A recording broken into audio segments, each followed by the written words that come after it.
नमस्कार दोस्तों, बहुत बहुत स्वागत है आपका। तो आज हम जो बात करने वाले हैं, हम सीधे शुरू करते हैं वीडियो को और बताते हैं आपको कि जो बात करने वाले हैं, हम लोग बात करने वाले हैं जो केवीएस का टियर 1 है, उसके सिलेबस के बारे में कि जो क्वेश्चन आएंगे वो किस टॉपिक से आएंगे और उनको कौन कौन से टॉपिक हैं ऐसे जिसको हम लोग पढ़ें। क्योंकि सबसे बड़ी कन्फ्यूज़न यही बनी हुई है कि जो टियर 1 का है उसका सिलेबस नहीं पता चल पा रहा है। केवीएस ने ऑफिशियली भी इसका कोई सिलेबस नहीं दिया है। तो मेरे पास एक पीडीएफ है जो कि मुझे प्रतीक शिवालिक सर के टेलीग्राम से मिली है।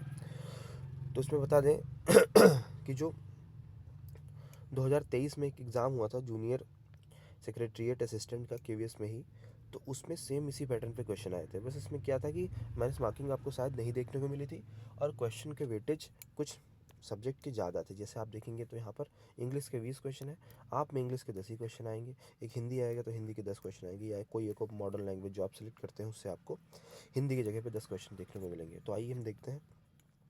सबसे पहले देखते हैं कि जो हमारी लैंग्वेज 1 है या इंग्लिश प्रोफिशिएंसी है, इसमें क्या क्या पढ़ना है आपको। तो वही चीज़ें आप पहले पढ़ चुके हैं, कुछ इसमें नया नहीं है, लेकिन फिर भी अगर आपको एक सिलेबस चाहिए जो ढूंढ करके पढ़ना है आपको कि हाँ इस टॉपिक को हम लोग पढ़ रहे हैं, तो सबसे पहले कंप्रहेंशन पढ़ेंगे हम, one word substitution, synonyms, antonyms, spelling error, spotting errors in sentence, grammar. Grammar के पोर्शन में आपको नाउन पढ़ना है, प्रोनाउन पढ़ना है, एडजेक्टिव पढ़ना है, एडवर्ब पढ़ना है, प्रीपोजिशन पढ़ना है, कंजंक्शन पढ़ना है, use of a an the पढ़ना है, इडियम्स एंड फ्रेजेस पढ़ने हैं।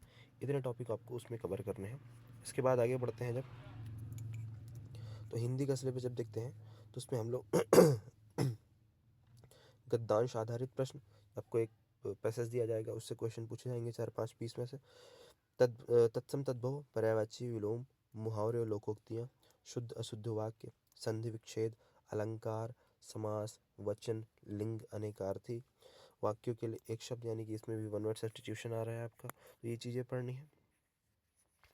जर्नल अवेयरनेस, अब इसका तो बहुत बड़ा सिलेबस हो जाता है, इसमें 9-10 सब्जेक्ट आपके देखने को मिलते हैं। तो आपको जनरल इंडियन हिस्ट्री पढ़नी है, इंडियन ज्योग्राफी पढ़नी है, इंडियन ज्योग्राफी 2 बार इसमें तो मतलब वर्ल्ड जियोग्राफी भी थोड़ा बहुत आपको पढ़ना पड़ेगा, इंडियन इकोनॉमी पढ़नी है, इंडियन पॉलिटी पढ़नी है, कॉन्स्टिट्यूशन पढ़ना है, साइंटिफिक रिसर्च पढ़नी है। इसके लिए तो सबसे बढ़िया ये है कि आप जो करंट के इवेंट्स होते हैं उनसे अपडेटेड रहें, तो आपको ये चीज़ें आराम से हो जाएंगी। अवार्ड्स पढ़ने हैं, स्पोर्ट्स पढ़ना है, करंट इंडिया एंड वर्ल्ड। अब इसी में जो रिसर्च वगैरह है, तो मैं बताऊं तो जो ये साइंटिफिक रिसर्च का पोर्शन है आपका करंट इंडिया एंड वर्ल्ड के इवेंट से आपका पूरा हो जाएगा। तो अवार्ड्स, स्पोर्ट्स और करंट इंडिया एंड वर्ल्ड। तो अब ये देखिए कि करंट में तो आपको बहुत सारी चीज़ें पढ़ने को हो गई कि हाँ भाई बहुत चीज़ें पढ़नी है, क्या क्या पढ़ें क्या क्या छोड़े नहीं समझ में आ रहा है। लेकिन ये मान के चलिए कि जब सिलेबस में आपको अवार्ड और स्पोर्ट्स मेंशन किया गया है, तो कोई ना कोई स्पोर्ट्स और अवार्ड से क्वेश्चन जरूर पूछे जाएंगे। ये भी करंट के ही क्वेश्चन पूछे जाएंगे।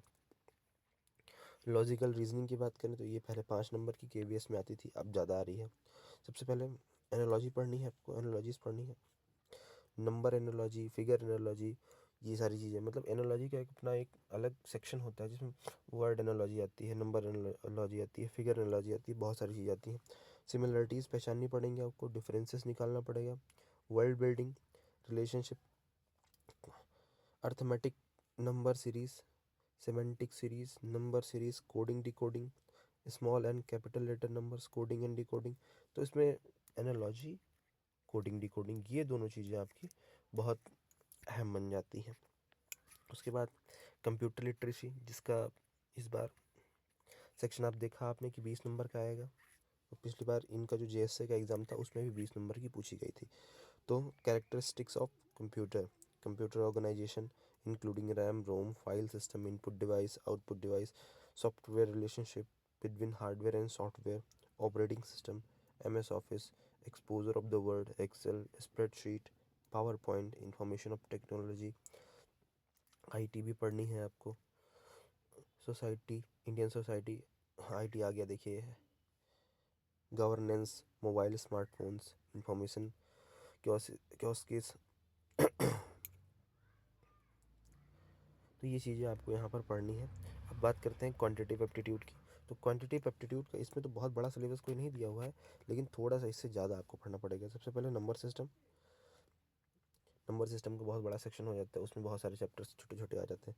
Time and work, average, percentage, profit and loss, ratio, proportion, simple and compound interest, time and distance. तो ये चीज़ें हैं, इससे कुछ चीज़ें इधर आपको एक्स्ट्रा करके पढ़नी पड़ेंगी। अभी क्वांटिटेटिव एप्टीट्यूड है, आप ये मत समझिएगा कि ये एसएससी वाली मैथमेटिक्स है, इसमें एडवांस मैथ भी आएगी। इसमें आपको एक वो घातांक करने वाला भी देखने को मिलेगा, तो वो भी ऐड कर लीजिएगा, ठीक है। और एक वो क्वेश्चन आता है, मैं आपको बताऊं कि ऐसे एक पोर्शन ये आता है, एक यहाँ दिया रहेगा, एक यहाँ दिया रहेगा, मल्टीप्लाई रहेगा, यहाँ रहेगा, यहाँ रहेगा, इसकी पावर रहेंगी, इसमें 2-3 रहेंगे, फिर पूछेगा इसके वैल्यू बताओ। तो इस तरीके के जो क्वेश्चन आते हैं घातांक करने के, या सेम टाइप के आपको बहुत सारे क्वेश्चन देखने को मिलेंगे। तो बहुत ज़्यादा इसमें डरने की कोई बात है नहीं, बस ये थोड़ा ध्यान रखिएगा जो माइनस मार्किंग है 1/3 की है, तो इससे बचना है कि एक क्वेश्चन सही करने पे आपको 3 नंबर मिल रहे हैं, लेकिन एक गलत करने पे आपके इन सही वाले में से 1 नंबर चले भी जा रहा है। तो बने रहिए हमारे साथ, आपके लिए दूसरा वीडियो लेकर के आएंगे, तब तक के लिए चैनल को सब्सक्राइब कर दीजिए। धन्यवाद।